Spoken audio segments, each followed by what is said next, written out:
1 2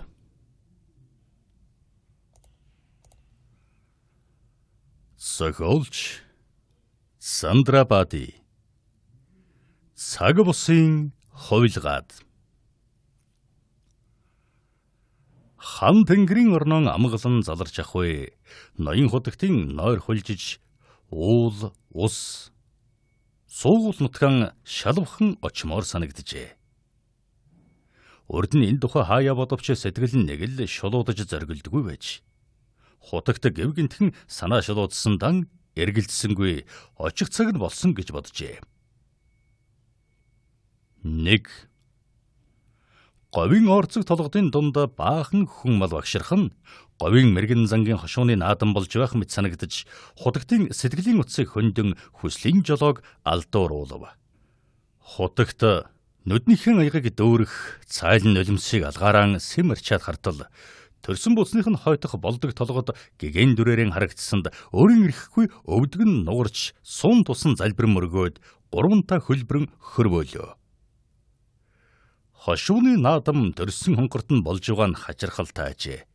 Уг нь энд наадам хийдгүйсэн. Яагаад энд хийх болсон болоо гэж бодсоор хурч очив. Зүстэнх хүн нэгж үгүй нь уйти атлан тэдний царай зүс нам бүтэрх нүдний дулаахан үзэгдэх нь сэтгэл амруулах ажээ. Хээр талд цомдоглон босгосон том ирээн асарт ноёд төшмөд лам хувраг морилж байх юм гэж бодсон талаар болж хахиур хувцхнартай дарга захирагч маягийн дүр байдалтай үгээрэн ихэнх номчрхуу улс цэцбулаалтан байх ажээ. Асар тойрсон наадамчд гэж бодсон хүмүүс ч албаны дүртэй ёсорхуу улс шиг бодогдно. Сайтер ажиглавал юуных нь найр наадам байх вэ? Харин чиг гавжин дамжаа барих үед ном хаялцсан бивийн мохоож давах гэж улаардаг хувргууд шиг ажээ. Тэдний яриаг амтархан сонсвол ямар нэгэн дамжаа барих гэж мэтгэлцсэн байгаа биш огт санаанд оршгүй зүйл өөрийнх нь тухай ам булаалдан ярьж байгаа бол та. Хутагт яа харан эднүс энэ хээр тал дээр асар майханд миний тухай ярьж суудаг үлээ. Юу гэгч болох нь энэв гэж бодоод анхааран чагнаархлаа. Байр төрхөн эрдэм номын хүн болтой залуу хархүү говийн 5 дугаар догшин ноён хутагт дулдуйтын арвжаа бол соён гэгэрвэлэгч эхэрдэмтэн гүн ухаантан яруу найрагч Монголын театрын урлагийг үүсгэн байгуулагч жүжигийн зохиолч найруулагч хөгжмийн зохиолч уран барилгач хүн судлаач хүн байлаа хэмээн чанга дугаар нотлон айлдав. Хутагт толгоогон үлмэдэх сэгсрэн "Гүй энэ улс чинь ямар янз юм ярьдаг хачаамждэв" гэж бодонгуйтал тал талаас нь хүмүүс босож ам амандан арвжаа ийм арвжаа тийм гэж батлан хашгиралдан. Балмагтсан хутагт юу гэж хэлэх яах учран олохгүй алмаарин ах үед хөөрсөн олон хүний их багадуу цугулдан давхцаж арвжаа арвжаа хэмээн цуурайтуулсаар байлаа. Хутагт улам гайхширн энд ийм байхад миний мэдих орон датсан нутаг усанд ер нь яаж байдаг бол гэж бодов. 2 хутагт галбын хэдийн цогчин дуганд ормоор санагдлаа. Дугныг холоо сарахад муу юм шиг мөртлөн ойртохор биш юм шиг ажээ. Ямар ч атугай шалбалзан орох гэсэн болдгүй. Дотор нь хэдэн хүн дөнгөр ярилцах сонсдогч хаалган цоочтой юм шиг мөртлөн ахиулж ажвал ёор хаалга үүдгүй юм шиг. А дөхөө чагна бол энд байх ерэн зүгээр юм. Өдөрт 3 хоолтой хийх ажилгүй мөртлөн ажилгүй гэж хүн дад үзэгдэхгүй. Хожим тэтгэврт гарахад хөдөлмөрийн дэвтэрт тасрахгүй энэ хэрэн таатай юм а гэж хэнэгнийг олзуурхангүй ярихад цаанаас нь нэг хүн хоолунд орон сууrin яах вэ? Ном мэдгүй л хэцүү юм гэж учралбал дөрөвчийн хүн ном хамаагүй мэддэг нь уншиж илвэг мэдхгүй бид яахад дуурайгаа дугарч хөндлөнгөө харахад амны хайрцаг нь зөв тааруулан буйртай дүрэсгэх хэрэгтэй. Чи хоол яах вэ? Номгүй хэцүү гинэ. Явж энэ тарчиг цагт тогтмол хоол их чухал шүү. Би чихэртэй цагаан будааг нялуунгээд амсдаггүй явла. Мөнч сэхэн байж айлгээд бодчих. Одоо чихэрг үгч хусч хэлвэн. Чи биднийг энд шар тостой цагаан будааг олцоохот гадуур гурай атиж байгаа шүү дээ. Чи энд орсноо их хаз гэж ханьцуудаан залбирцуу. гэв. Цаадах нь мөчөөгөө өгөхгүй байгаа янзтай бас ч ном мэдэхгүй муухай залэг юм а. Багшийн гэлж өгснийг шинэ бичгээр хуулаад унших юм. Нэг л олигтой болохгүй болохоор нь урам хугараад эндээс гардаг ч юм уу гэж заримдаа бодох юм. Гэсэнд нөгөөх нь тэгээд яах нь чи? Намын хийх нь үү? Гэж асуулаа. Хэсэг зур чимээгүй уснан саахэр. Одоо тэгдгэл байхдаа ямар ч л гисэн амин зухыг л бодонд турж өхөлтэй биш. Гэж чимээгүй болов. Тэгтэл тэсүүр дуугарч хоёр тэнгээ ингэж дүнкүүрээд яах гээд байгаа юм. Тэргүй чи бидэнд 8 өсгөх юм энэ дотор зөндөөл байна. Энэ тхэн хэдэн зөнгийг цааш харахаар энэ юмнууд бидний гар дээр сул ирнэ. Тэр цагийг утал тэсчүүз новшнууд минь гэж их л давлуун зандрах маягтай болтол бас нэг нь үгийн тасалж юм. Та нар юм идэхгүй юм а. Энэ сумхэд чинь ардчлалын үед улс төрийн ажил явуулахад их тохиромжтой. Ухаан нь сонгуулийн үед өөрсдийнхөө хүнийг мөнгөрсөн сүсэгтнээр сонгуулахад сайхан байдаг юм штт. Гэж хэлээд чимээ тасарлаа.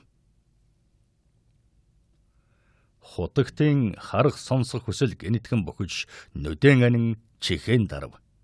Тэгтэл үлмий дорн Арвжаа бол хүний сэтгэл мэдрэлийн инженер, түүнийг өөрчлөн сайжруулагч төдийгүй хүнийг бүхэлдэн нэвтрэхий судлагч, хүн судлаач мөн гэж нотлон хашгирахад бодлон сарнилаа. Тэрээр хийд рүүгээ нэг хялам хийгээд энэ дороодч битгэхгүй нэ гэж бодоо толгоос ихсрэн номыг үл суран элдв мууг сурсан энд банд нар ичдэггүй юм багт хэмээн бодоод уудам хээр талаар хөндлөн гулдаг альгуулн давхмаар санагдлаа. Өдий Түшээдхэн аймгийн Дайчин Бэйсийн хошууны нутаг бүрдийн газар очвол юутай сонин сайхныг үзэж сонсох болдоо гэж бодмогц сэтгэл нь сэргэж биеийн хөөрн тэмүүлв. 3. Өндөр хэцээр тоглоон тогтсон тойн уулын бараа харагдахад худагтын нүд сэргэлээ. Тэрээр өөрийнхөө намтарт тойн уулын ар шандын орчинд бүрдийн газар бууж нутаглан аваа гэж бичснээ саналаа. Сүм хөх бүрдийн аралда баралдсан харагдах чулуун сүмийг хараад сэтгэл нь тэсэлгүй хөдлөв. Бүрдийн зэгсэн шугуй элэгдсэн өвсөн шүүр шиг тожиж үзэгдсэн нь хутагтын сэтгэлийг дорхонон гутааж орхилоо. Энэ үед нэгэн унаг цангантал янцгаахан сонсдож урмын сэргээгээгүй бол хутагт бүрэх уруу царайлах янзтай байлаа. Энэ хавь нутгийнхан налгар намар зуны цагт зээр гөрөөс мэт унгаан зэллэн уйж ариг идэгийн сөгнөн найр хорим ан хийж дөрвөн цагийн эргэлтэнд дэлгэрхэн зуныхаан сардан дэлхий газар маань ногоороод байна дэнсэлсэн сэтгэл минь ягуухандаа дөмөгхөн байна уу да хэмээн дуулж найган суудгийг худагт мэдэх учраас тэр дэх эдэр залуу цагтаан энэ нутгийн эдээшүүсийг хүртэж энгийн сайхан наргиж даргиж явснаа санахад сэтгэл нь хөөрч биеийн дэвүр лүгэ адил хөнгөрлөө.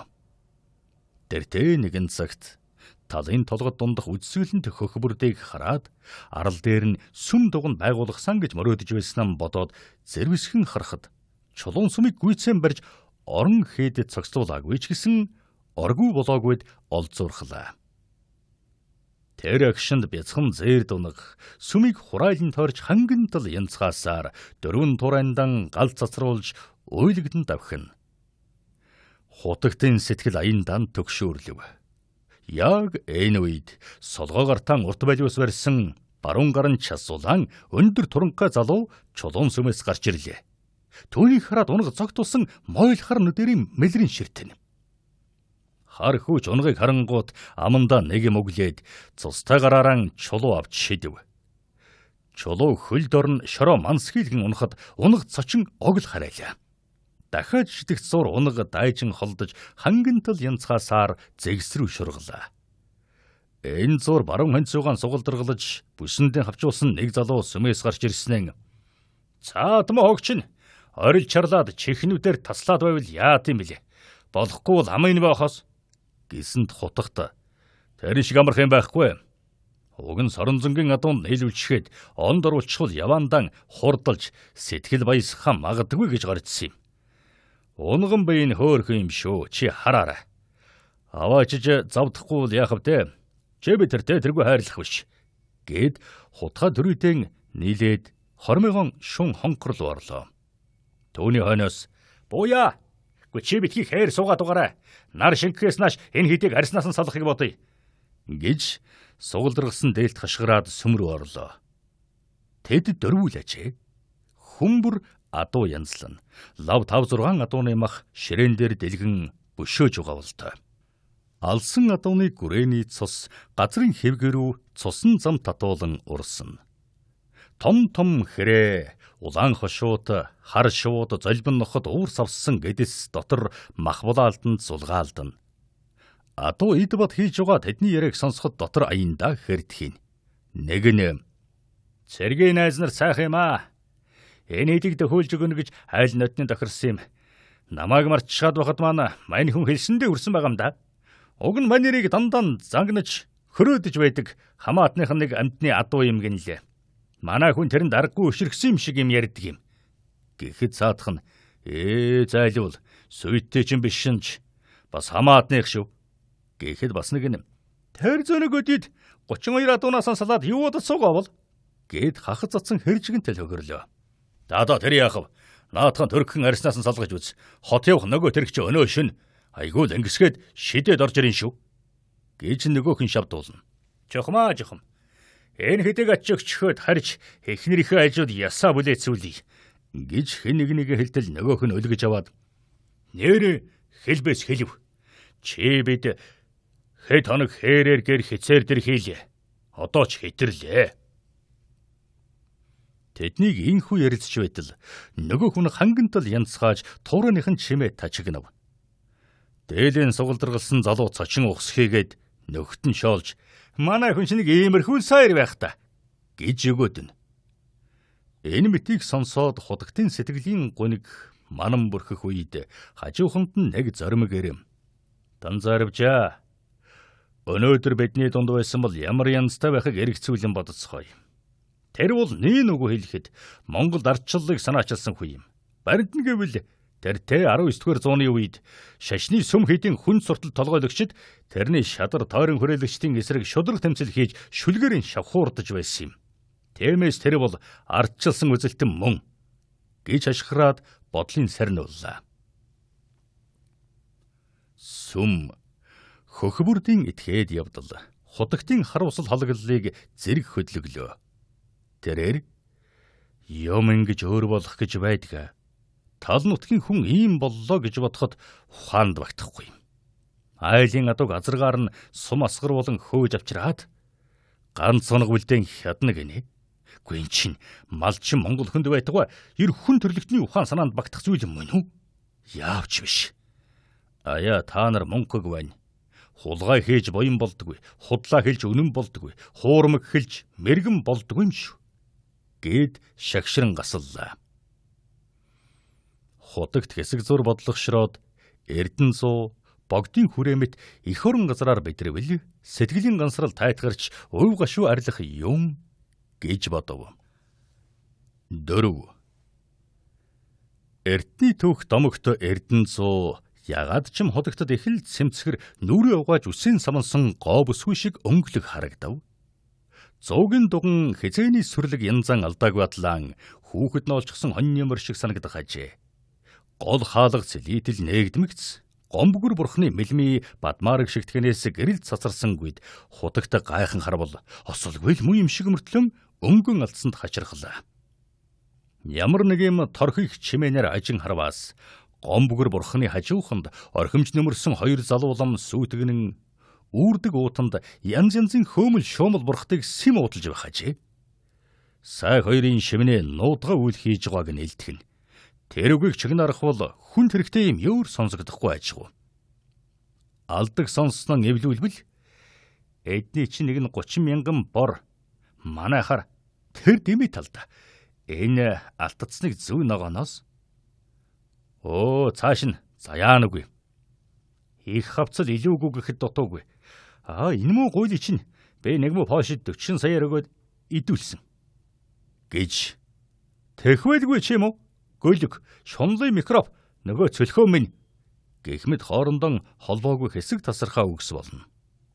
Худагт энд бас ил сүжиглээ далдуур идэгч ичиж яахан болсон шавнар суудаг байх нэ гэж бодхоос жигшүүртэрнэ.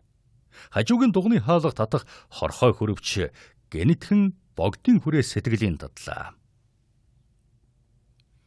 Ноён хутагтад залуудаа богдын хүрээнд халахын сайчуудтай ном хаялцаж, гавжин дамжаа, аграмбын дамжаа барих гэсэн эрдэмтэн лам нарыг мохоож явсан удаатай. Бас богдод бараалах гэж хүрээ зорж явснаа гинтхэн дургүй хүрээд хан улан ингрээс хөсгөнийхэн жолоог эргүүлж байсан ч түүхтэй юм. Энэ удаад бол ямар цаатыг давж богдын хүрээг үсгээс боцохгүй зоримог байлаа. Шөнийн цагт хүрээ галан домбох мэт ажигуу. Ер нь ганц энэ хотч биш.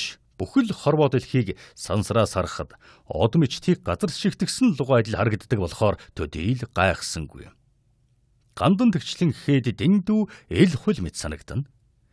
Өөрийн мэдих ёс юмбгор сүрлэг хийд биш. Хаанаг тэш нүүдлэх зэхэж байгаа юм уу? Эсвэл нүүжрээ дөхөнж амжаагүй байгаа юм шиг л бодогдно. Гунга чойлон таш чоймбэл ядга чойнзон хэмээх 3 том датсан алга болоод суурин дээр нь ганцхан баг нь үлдсэнийг үзээд гайхын ихээр гайхлаа. Тэдгээр датсанд очиж нэлээд дохолж болох юм уу гэж бодсон талаар болсонд худагт ихэд харамсан яагаад ч юм өөртөө гомдох шиг болов. Шашны сургуулаас 2 хүн гарч ирээд хэд алгаснаа ойролцоо шуугилдах хүмүүсийн чимээнээр чиглэлийн өөрчлөн мэгжиж нараасхийн дугнын үүдний сарвчанд орж харцганаас айсан болжмөр битэх хяр зогслоо. Тэр 2 биендэн эрхлэнх мэт үсгэзэг энгэр замааран оролдож байснаа тэвэрлдэн оцолдов. Тэдний өмссөн зүснийг аживал хэтэрхий богинцноос өгцгөн барг ил гарсан огтор банзалтай охин. Дээгүүрээ номын хувцастай доогууран шалбуур өмд алгалсан хаймар шахаатай залуу хувар 2 ажээ. Тэд саяхан барьж дуусаад харахан 10 найлаагүй байгаа хажуугийн жижиг дуган руу очив. Охин дугныг сонирхоо харснаа энэ дугныг Далай лам ирж нээх юм гэлөө гэж асуухт нь ламхаа тэгэлгүй яхав. Далай лам морилж ирж дөнхрийн бан тавих юм гинлээ гэв. Тэгтэл хүүхэн тэрүүхэндээ адтай нарггүй хавчханснаа юур ийм ажилтал бэлтгэж зориуд тайрсан мэт огтор банзлан хүүлгэхийн зовдлоггүй хүйсээ өнгөртөл огшоож тэрнээс өмнө хоёулаа энэ дугныг нилаачхий гэд хархух хүзүүдэн зурж мөрөнд наслаа. Тэр 2 агшин зур ичхүүр сонжууран алдан азарганы ноход мэт эвцэлдэн ноололдов. Энэ үед хэдэн сохтуу залуу цоохор, саарал, алаг, шар зүсний эрлиз хурлиз ноход хөтлөн хийдийн хашааг цоройлон давж орж ирлээ.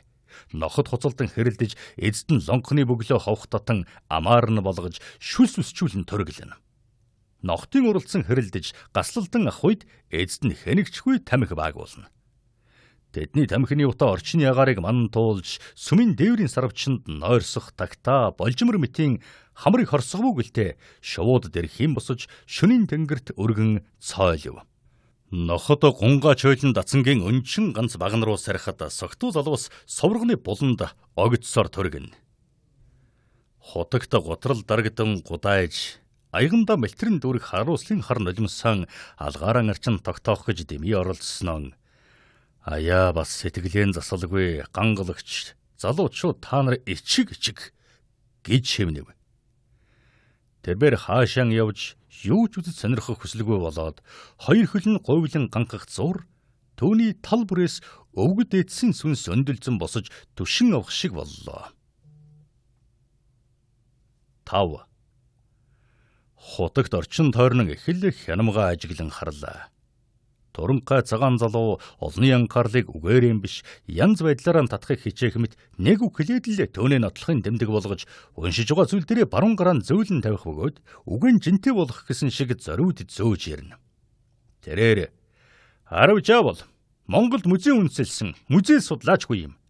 Түүний цуглуулсан зүйл эдэлж хэрэглэж байсан эдэлгийн юмс нь музейн суур үзмэр бичиг баримт нь архивын гол хэрэглэгдэхүүн болов. Тэгэхээр Аравжаа бол музей архивыг энэ нутагт үндэслсэн төдийгүй Монголд үүсгэн санаачилсан хүй юм. Гэтэл хууц сахалтай хижээл насны эр босон хараач юм. Бид ер нь үнэлт дүгнэлтэн энэ хонхор жалганаасаа гаргаж наандаж улсын хэмжээнд цаандаж дэлхийн түвшинд аваачихсан зүйтэй. Энэ бол өнөөгийн зах зээлтэй ч уялдана гэж мэдэмхээрээд Аравжаа бол альж талаараа зөвхөн манай хүн биш дэлхийн хүй юм. Түүний саран хөхөө бол дуулж жүжиг, дуурийн нийлбэр төдийгүй опера юм. Оперетта гэдэг бол манайд анх бий болсон зүйл. Франц, Италиг дөөр оперетта гэдгийг мэдэхгүй дүнгтэж байхад манай арвчаа Монголын говьд тэрний чи бий болгоод өөрөө найруулан тоглуулж байлаа. Бүтэн сар тасралтгүй тоглож болдог тийм том дуулж жүжигийг энэ дэлхий дээр манай арвчаагаас өөр хэн зохиож найруулж чадсан юм? Ингээд бодхолоор энэ дэлхийд дуулж жүжиг оперетта алинж Монголын говьд үүсээд тэртээ өрн зүг Итали хавьд дууссан байх нь байна шүү дээ. Гэхэд хүмүүс хөөрөн алга ташина. Тэгтэл нэлээд бууртай байрын хөглгөрээр босож, гараан өргөн, олны төрхрийн шууганыг намдааж, өөрийгөө доктор Луусан гэж танилцуулаад, би арвчаагаа зөвхөн утга зохиол урлаг талаас, за өөрөө хэлбэл нэг талаас нь үнэлэх гээд байна. За тэгвэл энийг хөрөөсгөл юм болно л доо. Тэгж болохгүй нөхдөө. Талбарээс нь дээр доороос нь ярихгүйгээр бүхэл бүтэн арвчаа бий болохгүй шүү дээ.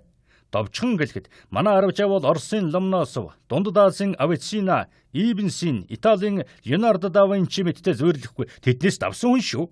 Худлаа гэж та нар мэдгвэл би жишээ хэлж чадна. Ухан Ломносов тэмээ мэдэхгүй. Авиценна оператта зүүдэндээ ч үзээгүй. За тэр Итали зураач будаг нялхаас өөр юу мэддэг байгаач. Тэрний тухайд бол Европын дандаан хүчтөрж байдгаараа л хөөргөж гайхуулж байгаа юм. Тэгэхэд манай арвчаа бүх төрлийн шинжлэх ухаан урлаг утга зохиолыг мэдэх төдийгүй бүтээлээрээ нотлон үзүүлж чадсан юм. Гэтэл нэг эрдэмтэн байрын залуу эмэгтэй тэсвэр болцсон байртай тэвдэнгүй дуугаар уучлаарай ирэх юм үү дээ? Бид яагаад Монгол төдийгүй дорн дахинд цагийг эзэлсэн их яруу найрагч арвчаагийн тансаг найргийн тухай голлоо ярихгүй гол биш юмнуудыг хамт шимэд байна. Арвчааг ийм тийм гэж элдв юм аваалахгүй зөвхөн яруу найрагч зохиолынхон тухай ярихад ЮНЕСКО-гоос тэг шоогн тэмдэглэдэг дэлхийн соёлын оргил томчуулан хинээс нь ч дутхгүй шүү. Тийм үгүй юу? Гэж асуулаа. Шижээргүй эмэд үгэнд асуулсандан хэлгэнсэн доктор ойр байсан бол сайх эмэгтэй нүүрэнд нударгаан хүргэж мэдхээр гараан зангаад чи хүлээж бай би үгэнд дуусгая. Бид тэрний бичсэн зүйлийн тухай их ярьсан болохоор өөр юм ин хүмүүс тэр бүр мэдэхгүй юм ирүүлэн ярих ёстой. Жишээ нь арвчаа бол дорн дахины агуу их гүн ухаантны хувьд тэр күнз мүнз юу юм? Манай арвчаагийн дэргэд тэр хагас доктор гэд нөгөө эмэгтэйг зааж долгор чи яруу найргийн ярьсангүй гэж л хангинж байх шиг байна. Ярьж яах юм? Тэр тэргүй арвчаагийн нэг шүлэг тухайлбал үлэмжийн чанарыг энэтхэгийн Махабхаратамитийн том туйлс дээр тавихад л шалчилгах юм чинь. Та нар мэдэхгүй байна. Манай арвчаа агуу шүү дээ агуу. Тэнгэрт нэг нар байдаг шиг газар дээр ганцхан арвчаа бий. Хэн үгүй гэж надтай мэдэх юм. Тийм хүн байна уу? Тийм хүн байвал босоод ир.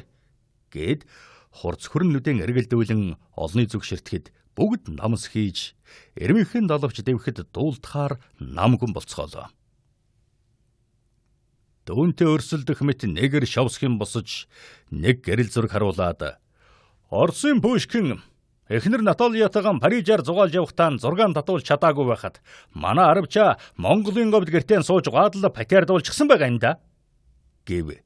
Яг энэ агшинд хүн санаандаршгүй юм болсон гандаж онгосон дээлтэй гундаж ядарсан царайтай мөртөн цөсөхэд омог тэрийн дүртэй нэгэн босон ирж олны анхаарлыг татлаа. Тэрээр та нар чи яаж байна? Эрүүл байна уу?